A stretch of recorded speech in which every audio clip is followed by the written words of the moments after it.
Mark సువార్త 6వ అధ్యాయము చదువుకుందాం.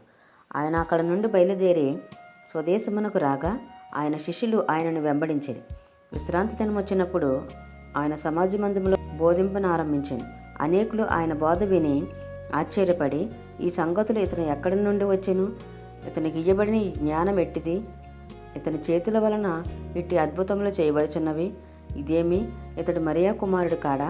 ఇతడు యాకోబు, యోషే, యోదా, సిమోను అని వారి సహోదరుడగు వడ్లవాడు కాడా?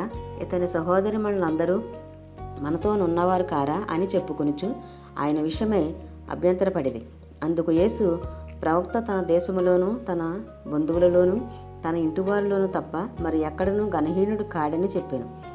అందువలన కొద్దిమంది రోగుల మీద చేతులుంచి వారిని స్వస్థపరచుట తప్ప మరి ఏ అద్భుతమును ఆయన అక్కడ చేయజాలకపోయాను. ఆయన వారి అవిశ్వాసమునకు ఆశ్చర్యపడెను. ఆయన చుట్టుపట్ల గ్రామములు తిరుగుచు బోధించుచుండెను.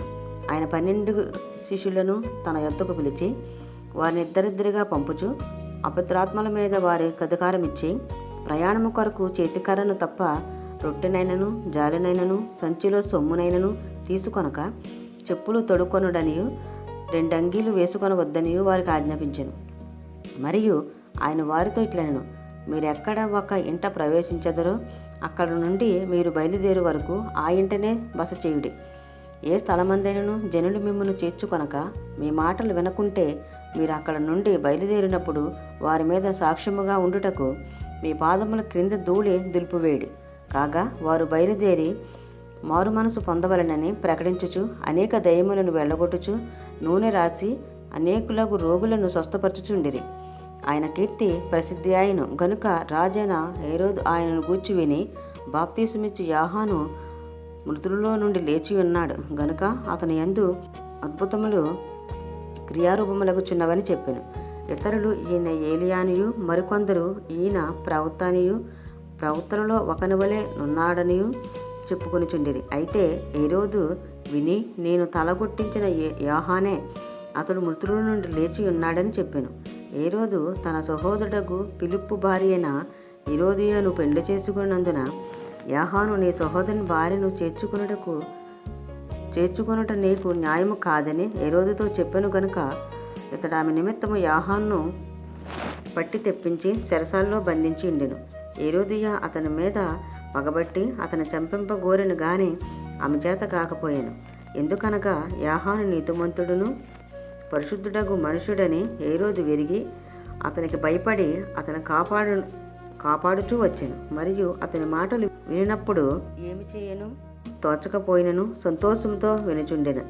అయితే తగిన దినమొకటి వచ్చెను. ఎట్లనగా హేరోదు తన జనన దినోత్సవమందు తన ప్రధానులకును సహస్రాధిపతులకును గలిలీ దేశ ప్రముఖులకును విందు చేయించెను. అప్పుడు హేరోదియ కుమార్తె లోపలకు వచ్చి నాట్యమాడి హేరోదును అతనితో కూడా పంక్తిని కూర్చున్న వారిని సంతోషపరిచెను. గనుక రాజు, నీకు ఇష్టమైనది ఏదైనాను నన్ను అడుగుము, నేను నీకు ఇచ్చేదనని ఆ చిన్నదానితో చెప్పాను. మరియు నీవు నా రాజ్యములో సగం మట్టుకు ఏమి అడిగినో నీకు ఇచ్చేదనని అతడు ఆమెతో ఒట్టు పెట్టుకొనెను. గనుక ఆమె వెళ్ళి నేనేమి అడిగేదనని తన తల్లిని అడుగగా ఆమె బాప్తీసమిచ్చు యోహాను తల అడుగుమనెను. వెంటనే ఆమె త్వరగా రాజునొద్దకు వచ్చి బాప్తీసమిచ్చు యోహాను తల పళ్ళెములో పెట్టి, ఇప్పుడే నాకు ఇప్పింపగోరుచున్నానని చెప్పాను. రాజు బహుగా దుఃఖపడెను గాని తాను పెట్టుకొనిన ఒట్టు నిమిత్తము తనతో కూర్చుండి అన్న వారి నిమిత్తమును ఆమెకు ఇయ్యను అననల్లకపోయాను. వెంటనే రాజు అతని తల తెమ్మని ఆజ్ఞాపించి ఒక బంట్రోతును పంపాను. వాడు వెళ్ళి చెరసాలలో అతని తల కొట్టి పళ్ళెములో అతని తలబెట్టి తెచ్చి ఆ చిన్నదానికి ఇచ్చాను. ఆ చిన్నది తన తల్లికి ఇచ్చాను. యోహాను శిష్యులు ఈ సంగతి విని వచ్చి శవమును ఎత్తుకుని పోయి సమాధిలో ఉంచిరి. అంతటా అపోస్తలులు యేసునొద్దకు కూడి వచ్చి తాము చేసినవన్నీయు బోధించినవన్నీయు ఆయనకు తెలియజేసిరి. అప్పుడు ఆయన, మీరేకాంతముగా అరణ్య ప్రదేశమునకు వచ్చి కొంచెము సేపు అలసట తీర్చుకొనిడని చెప్పాను. ఎలయనగా అనేకులు వచ్చుచూ పోచూ నుండి నందున భోజనము చేయుటకైనను వారికి అవకాశం లేకపోయాను. కాగా వారు దోణి ఎక్కి అరణ్య ప్రదేశములకు ఏకాంతముగా వెళ్ళిరి.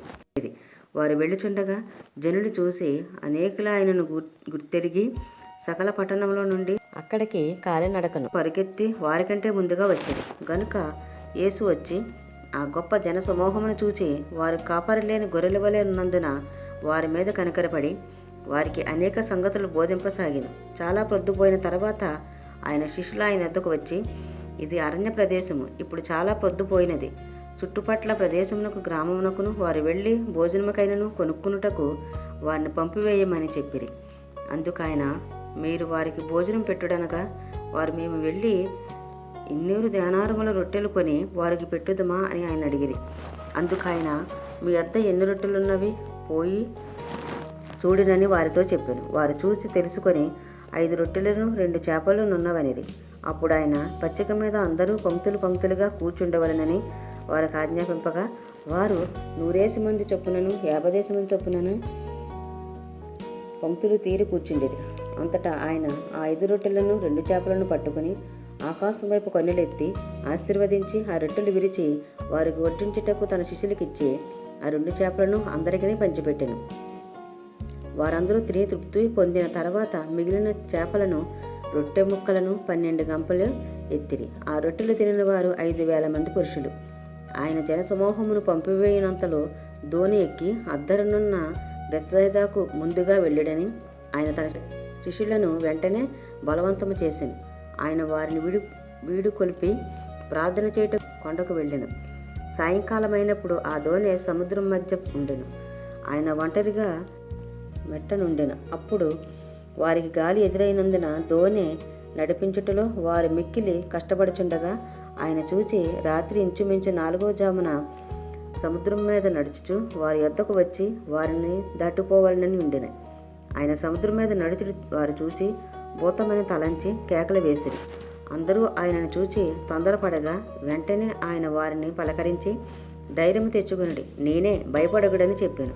తరువాత ఆయన దోణి ఎక్కి వారి యొద్దకు వచ్చినప్పుడు గాలి అణిగెను. అందుకు వారు తమలో తాము మిక్కిలి విభ్రాంతి నొందిరి.